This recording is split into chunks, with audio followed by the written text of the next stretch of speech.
Hi guys, this is Linda. I'm coming to you from my back porch. I'm talking to you about my upcoming surgery on my neck. Today is July 11th, 2017. My surgery is scheduled for, whoops, that's the thunder, afternoon thunderstorms rolling in. My surgery is scheduled for July 14th, 2017. I'm having an anterior cervical discectomy with screws, plates, grafts, all kinds of wonderful hardware stuff. I've been told that I will be the first or second case in the morning, so that would mean that I would go into surgery either at 8 o'clock in the morning or at 9:30. That's the second case. My surgeon is Stephen Tresser. He does a lot of these surgeries. He actually comes with a very good reputation. I've seen a lot of his patients post-surgically, and they do very well. I've been told I'm not going to have any drains, and I won't have a collar.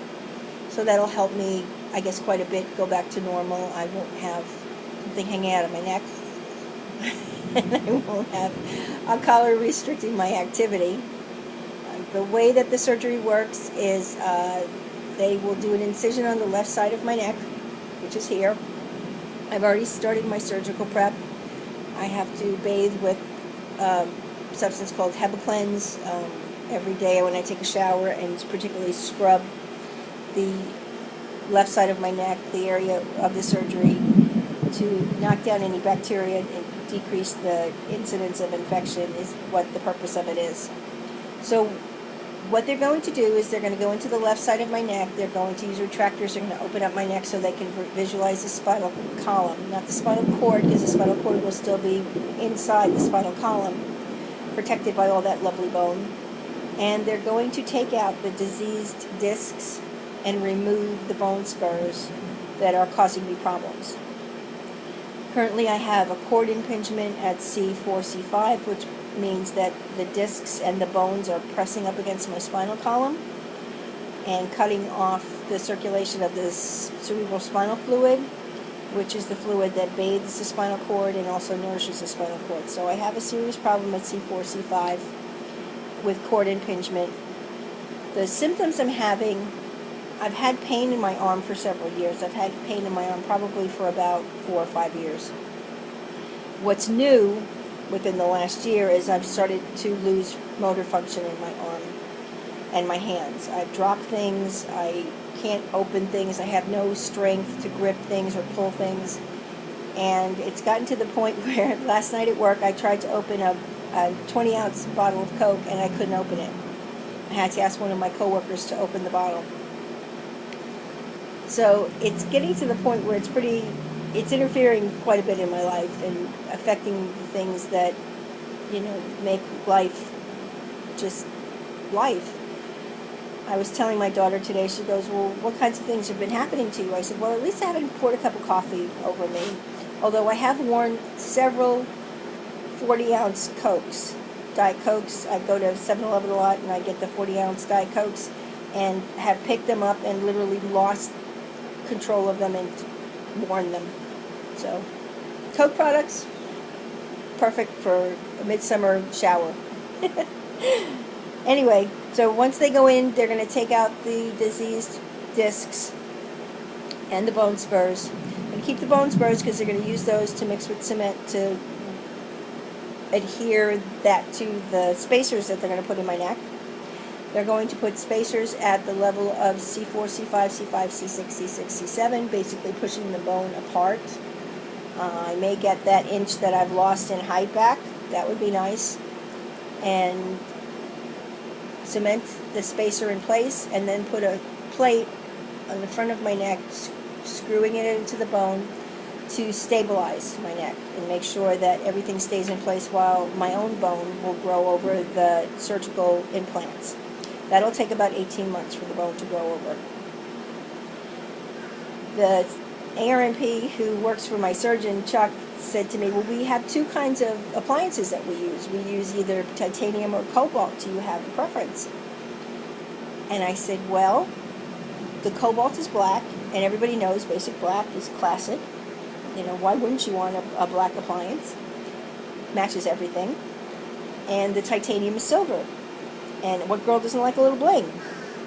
But the truth of it is that I don't have to accessorize either one of them. So I told him whatever the surgeon was comfortable with was fine with me.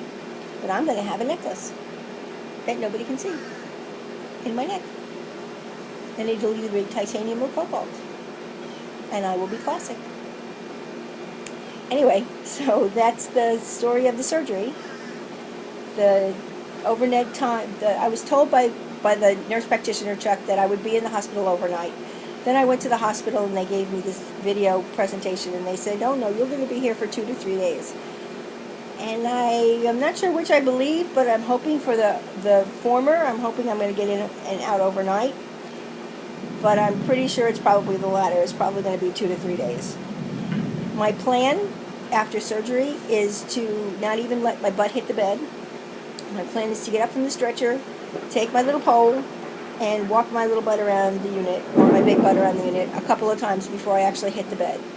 I have a pain management doctor, Dr. Yen, who's been following me for months, who was actually the one who started this whole journey for me when he ordered the MRIs of my neck several months ago to try to figure out why I was having intractable pain in my arm. And he's the one who actually discovered the compression, the cord compression that I have. So thank you, Dr. Yen. In a way, he was concerned enough about me to want to find out what the problem was, and we have found out what the problem was. The problem is that I didn't necessarily want to know what the problem was. So Dr. Yen will be my pain management doctor. He's told me he's going to give me a PCA, which is a patient-controlled analgesia device where I can give myself pain medicine. I told him not to do it. I said I'm not going to use it. I can't imagine that any pain from the surgery is going to be worse than the pain that I've had in my neck for the last 5 years. So the hope is that I won't need that after surgery. The less pain medication that you take, the less pain medication you need, the quicker your recovery and the sooner you get out of the hospital. And frankly, the hospital is not a place I want to be as a patient. It's not a place I want to be as a nurse anymore, but it's also not a place I want to be as a patient. So I'm going to take this time. I'll be off of work 6 to 8 weeks. I'm going to take this time to make a new beginning in my life, change things at home. It's the first time I will have this much time without any obligations since probably I had obligations when my daughter was born. So since my daughter was born, and I'm going to use this as a new starting point. Get a new job, change some things in my life, make my life better, make my life the way I want it to be. And this is going to be a good opportunity to start fresh. And, heal something that's been bothering me for a long time. And hopefully get the function back in my arm and, be able to open a bottle of Coke again. So, that's the plan. I'm going to post another video on Thursday night, the night before the surgery. I will be nothing by mouth after midnight. I'm hoping I'm going to get some sleep. I really seriously doubt I'm going to get any sleep. I'm going to be anxious and worried, and I am anxious about the surgery. It does worry me. There's a lot that can go wrong, and probably I know more than others how much can go wrong, and it worries me. And then the next video I will post after the night before will be the day of. When I get back to my room, the first thing I'm going to do is post a video and let everybody know that I came out of it okay. Yay! And I'm still standing. So that's going to be the plan, is to do that the day of the surgery. And then we're going to periodically, after surgery, I'll post things as I make progress. I don't know that I'm going to have physical therapy. We'll have to see. I'm hoping I don't have to have physical therapy. I could do exercises just as well as anybody else can. But we'll have to see what happens after the surgery. Everything hinges on that day and what he finds and how extensive the damage is and what the plans are for the future. So that's my video. I hope you guys will follow along with me on the journey. I think it's important to know, especially people who are going to have this surgery, that it's doable, that people do come out of it okay, and that people can resume their lives and go back to functioning better than they were before the surgery. And that's my goal, is to go back to functioning before I had all of this pain and disability in my arm. we'll go through it together. You know, we'll take the journey together because we need each other. We need each other. All right, I'll talk to you guys soon. Have a good day.